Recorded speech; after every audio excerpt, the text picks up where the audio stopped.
Morning, folks. Yeah, you know what time it is. It's Sunday morning coffee. Alright, I got a huge fucking axe to grind right now. I'm so livid. It's no mystery. I make a little bit of money off of YouTube. A lot of you guys do too. Well, they're fucking me. They're taking my money. And in doing so, really pissing me off. They're not manipulating views and things like that I know of, but they're finding third-party content in videos that don't have third-party content. Insofar as I purchased a track, the rhythm track I use on the intros and outros, whatnot, on my regular shop videos. How many have I put up with that intro? That'd be since about a year now. I've been using that intro. That music. I've been using that music for a while. Now, that being said, they've flagged the last 3 videos and pulled them off monetization.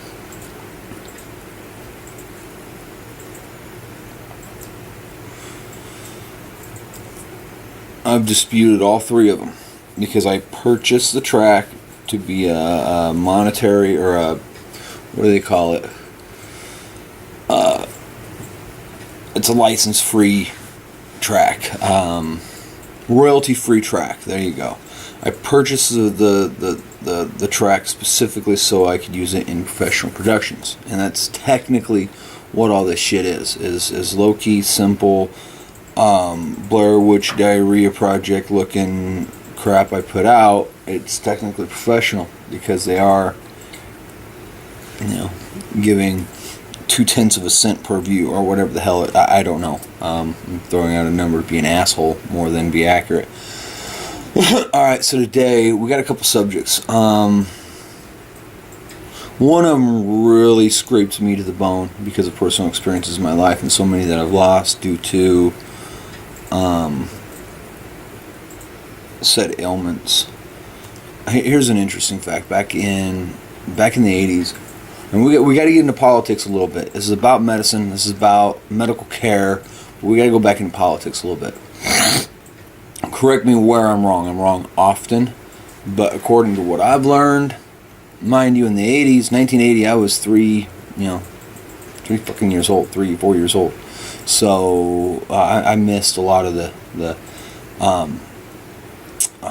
what would you say, social consciousness of the 80s.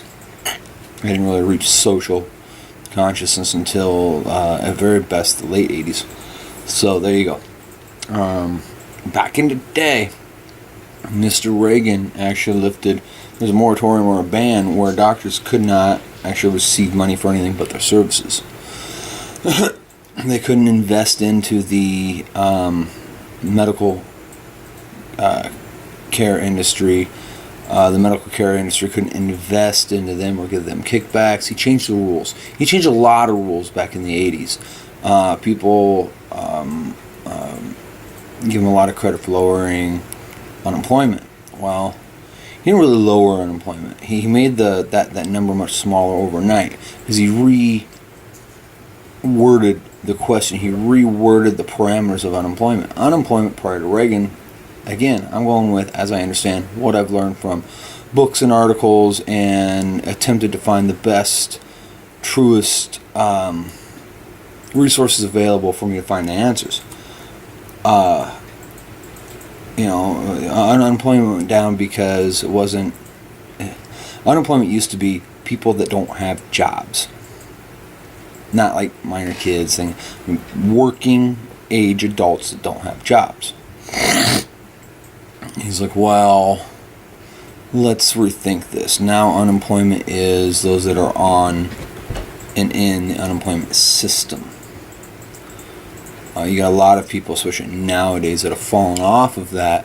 Our unemployment is showing, what are they saying, 8.5%, or I don't know where it's at right now. Last time I looked was a few weeks ago, it was like 8.5% or some bullshit like that. If you look at the real facts, we're up over 12%. I'm sure of it. and I'm using ambiguous self-appointed numbers here. If you look at the people that are underemployed, that number goes up still further.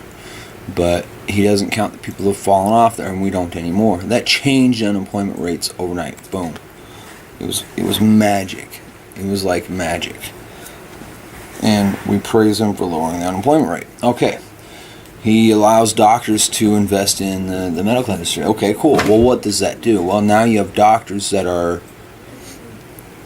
leveraging their earning assets in 2 hospitals, clinics. You have Pfizer, you have Johnson & Johnson, or whoever the hell. You have all these drug companies, Merck, I don't know.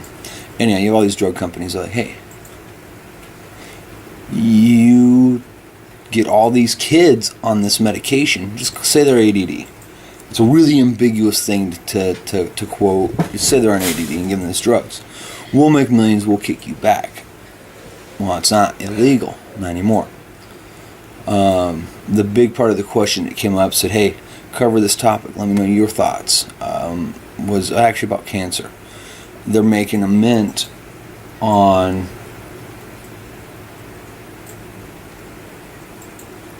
treatment versus cure.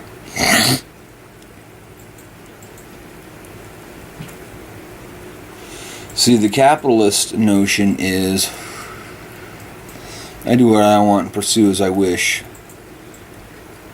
without hindering another in what they're doing and pursuing. It's a really loose interpretation and translation from Adam Smith's quote. And I actually had the direct quote written down, and I don't know where it's at, so fuck it. We're going to move on. I aim to keep these in the 15-minute realm from now on. We'll see how I do. I'm just going to try to pick up the pace and get a little more on the ball. So, early days, we were knocking out diseases like consumption or tuberculosis, typhoid. We were knocking out diseases because we were using the leverage of a capitalist market for some very, very socialist ideals.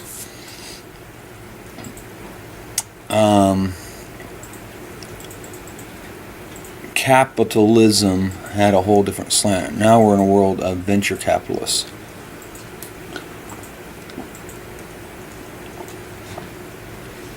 And worse. Venture capitalism is different. Venture capitalism has to deal with derivatives and derivative swaps and just raw power over the process, raw power over the means and the people. We're living in Orwellian nightmare. You take capitalism too far down that track, it becomes this beast called, known to be venture capitalism, which is, it's an Orwellian nightmare. You take any track or device, political or economic, too far down one track, left, right, or otherwise, and you end up with, either communism or fascism. They're kind of standing on they're the two towers on either side. We don't have enough moderate thought processes. We don't have enough conservative-minded people in the process. And conservative, I mean, it's like this. I'm very conservative fiscally. If you made it, keep it. Do your part for, quote, society's betterment. But I'm going to tell you this.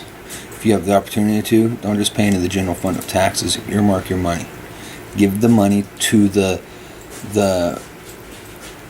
projects or foundations on which you want your money to be spent. It was an interesting concept put across to me in a fiction novel. But it's very simple. If you can manage to do it, if you can manage to funnel your money not to the general fund, now you can pay your taxes in full as a happy citizen, but you actually earmark and put your money where you want it to go. And it's possible to do. I've looked at the ramifications of this, and it's actually possible to do, even today. Venture capitalism. We're moving on. Fuck that. All right. I'm going to get away from economics. I'm going to get away from politics. I'm going to get away from all that. Economics, politics, and religion. If you want to know my opinion on something, I've got very strong opinions in those fields. But you better goddamn well know you want to know my opinion. Because it doesn't march with the norm. Alright, so there you go. So next problem is I want to tell you all about a fellow named Josh McDivitt. And that's McDivitt. McDivitt. McDivitt's Custom Cars, I want to say it is. Let me... Oh, here you go. This is the one that pisses me off. I'm going to regress a little bit. Can you see that? So, I've got to dispute. That's the third video. I woke up to this. That's the third video there. And goddamn right, I'm disputing it. So, you guys are going to have, the last 3 videos I put up, you guys will have commercial free for a while. Probably ever. I doubt they'll ever do anything to resolve this dispute. I want to show you some new... Yep, here we go.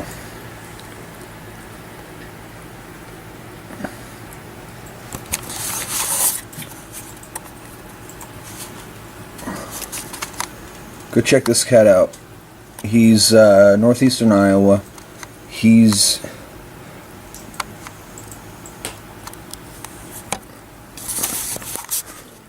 a hell of a guy. We've been chatting on Facebook for a while, and he's like, yeah, I got some videos up, and I didn't... Some folks... let me see. If I get a subscriber, they have a channel with videos. I try to go check it out. There's some people, great people, they got channels, they subscribe to me, and they got videos not pertaining to any of my interests. So it's never a personal slight. I just don't watch that stuff or have interest in that stuff. Josh is quite the opposite. He's doing damn well. He's new in the industry. He's new on new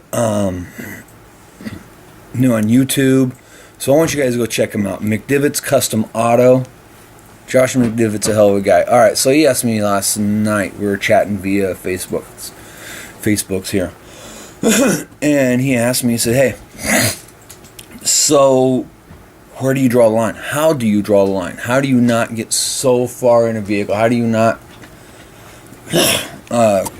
cross that line? Well, that's a sticky situation. You do. If you are passionate or take pride in your work, you're going to cross that line. You've got to find a way to moderate that so you don't lose your entire ass. What I've started doing is, one, all the old boys out there in the garage gang, you all will understand this because I'm echoing your words, what you have told me. Jeff, Darren, all you cats. Static bid is out, and starting off I did a lot of those, and it either works out or it completely buries you and bites you in the ass. So moving on,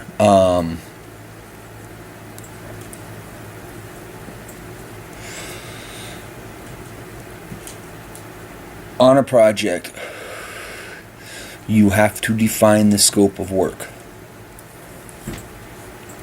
I start off at this point with, we're going to bill in 2-week increments.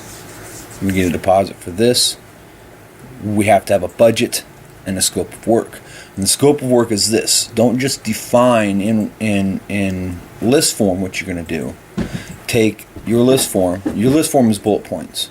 You take that list form and you elaborate at least a paragraph on each of the items you're supposed to do in written verse. Not only that, when you're all done with that, you start here. You start at the back of this and work your way forward with the things you aren't doing. We won't dismantle doors. We won't Well, your windshield's cracked. We're not fucking with it. That's not our responsibility unless you want it to be. The numbers aren't here. Additional work order signed and required and signed. And what that does is every restoration, unless you're on TV and you're handing them obscene budget to do it, start to finish, top to bottom, tear it down off the frame and start over, unless it's yours to do and then sell afterward, you've got this window of misunderstood facts. Writing a paragraph on every bullet point of what you're doing, and then writing a paragraph on every bullet point of everything you're not doing. What that does is it narrows the window. You'll narrow the window by defining the scope of work of what you're doing. You come back from the backside forward and define the things you're not doing. That will narrow that window even further. And at that point, all you have are things that are nuisance items, not catastrophe items, okay? Well, I thought you were going to ... Well, you're going to get those still. But now they're negotiable and discussable. So that's one way to try to...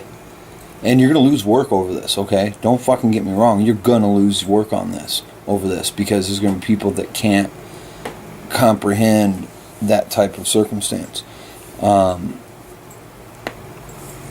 So what? If you're sure you can do something in a set amount of time, so forth, so on, but it never works out that way. Where do you draw a line? How do you draw a line? You start off with the scope of work, you start off with a list, and you allocate hours. And we figured like this: if we can work at 80% capacity, if we have if we have, let's say, 80 hours billable on the books, and we have 100 man hours actually worked, we call that a success. If we have 101 man hours, that's not precisely 20%, but I'm trying to use round numbers and explain what we got going on, and kind of give you an example of the who's it's. We label that a success. If we go 21%, we fail. And we want 80% of our production, billable production, or of our production billable. There we go. And we're getting closer to reaching that on a regular basis. So that's where you draw the line. Emotional attachment. I can tell you right now, even if I had the opportunity, I would not actually pull in, say, 65, 66 Fairlane, because I'm not a Ford guy per se, but that is my favorite car ever built. If I had someone show up with one now, it would be really hard for me to take the project on, because I'd be very emotionally involved. I've had the opportunity to buy one to flip a couple times. We had money aside, we had the circumstance where it was favorable and we could do it, and I refused to do it. Because I can tell you right now, we'd spend 8 months rebuilding it, 16 months rebuilding it, whatever, and I wouldn't get rid of it. I wouldn't want to get rid of it. Emotional attachment. You're a fucking professional. You need to behave like it. If you're a hobbyist, who cares? Get that car. If you go in the whole labor hours and whatnot, it doesn't matter. It's your car. That's okay. You'll get your investment back. You'll sit on it for 20 years and you'll get your investment back. As a professional, you can't. So I kind of bullet point, hit the items. Still pissed off at YouTube. Let me see. I've got more videos. I got a lot more on that van. It's done and gone. So I don't know what the fuck I'm going to do. I'm not getting more of my videos flagged. So I'm going to get back to work on that situation. I don't know if I got to redo the whole intro again. I don't know what I got to do, folks. It might be a couple days before you see more videos from me until I figure this situation out. Jeremy and I get slow in the shop. We're going to shoot some more clips for the intro because I want Jeremy involved on the intro and whatnot. He's a business partner now. He owns part of this show, literally. Last item of business, I got contacted by a vendor about doing product demos and whatnot. I said, hell yeah, I'm interested. I want to do that. I've been casually beating up some of my vendors about merchandise sponsorship. A merchandise sponsorship to someone like us, as small as we are, would be fucking enormous. If we could get, someone like High Tech or Evercoat or one of those to take interest in us and be like, yeah, we're going to give you stuff.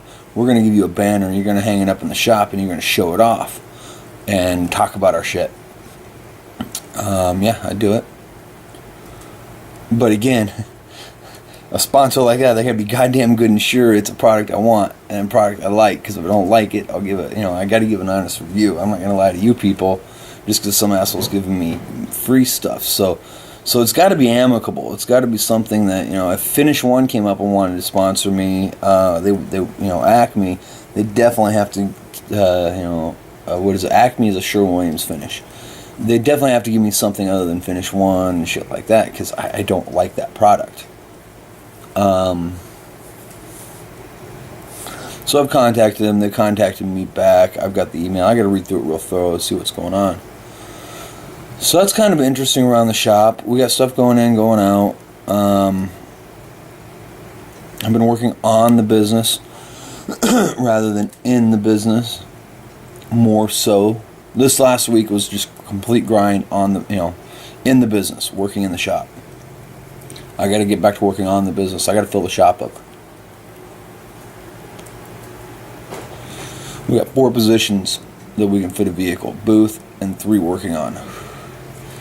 I aim to have all 4 positions filled and have someone in every one of those 4 positions independently. I want to do that by spring. I don't know how yet. Yeah, that involves bringing on one more person and having them there more than not, at least 30 hours a week. And having our other part-timer pull him out of his carpenter field work that I got him hooked up with 30 hours a week. But the space we've got to make use of every square foot. Last week we were only working 1 or 2 projects at a time, 1 or 2 positions in the shop at a time. It's not cost effective. Each square foot costs you money. Use it.